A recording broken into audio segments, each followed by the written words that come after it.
उज्ज्वल करिअरचा सर्वोत्तम मार्ग म्हणजे 10वी-12वी नंतर MBA मानांकित उचगाव येथील NIT मधील प्रवेश।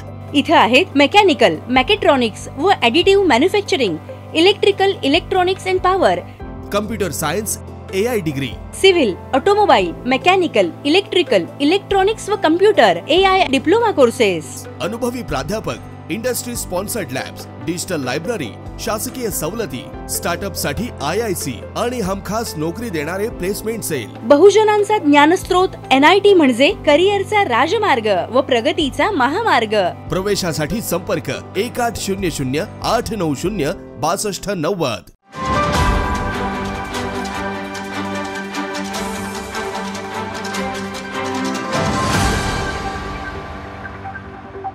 महाविकास आघाडीच्या माध्यमातून निवडणुकाला सामोरे जावं असे अनेक आमच्या पदाधिकाऱ्यांनी इच्छा व्यक्त केलेली आहे।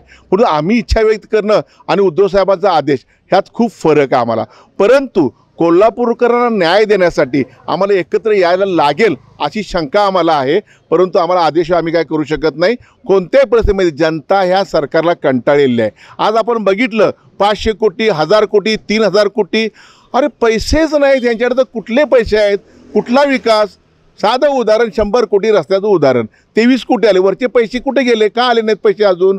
आता काय चालू आहे, 30% शासनाने महापालिकेला सांगितले कर्ज काढा म्हणून, पण परत आमच्या बोकांड्यावर कर्ज आलं। हा एक विषय असा महत्त्वाचा म्हणजे मूलभूत सुविधा न देता ह्या सरकारने आत्तापर्यंत कोल्हापूरकरांना फसवलं आहे। त्याचा फायदा आमच्या पक्षाला नक्की होईल ह्याची आम्हाला खात्री आहे। निवडणुकीमध्ये निधी हा प्रत्येक पक्षाला लागत असतो, हे नाही ते कारण प्रत्येक ठिकाणी जर बघितलं तर महागाईचा फटका आहे निवडणुकीत बसणार आहे। आता दुसरं काहीच राहिलं नाही। आता मध्यावर आता त्यांनी आता दर वाढवला आहे, त्याचा पैसा मोठ्या प्रमाणात कोट्यावधी रुपये मिळणार आहे त्यांना। निवडणुकीत पैसा पेरा आणि निवडून या, तोडफोड करा आणि निवडून या, यंत्राचा वापर कर निवडून या, त्या पलीकडे हे विजयी होऊ शकत नाहीत हे जे या सरकारला आता खात्री झाली आहे। त्यामुळे त्या पद्धतीने पैशाचा वापर करणार आहेत ते, वेगवेगळ्या पद्धतीने महापालिका, स्थानिक स्वराज्य संस्था जिंकण्याचा प्रयत्न करणार आहेत ते।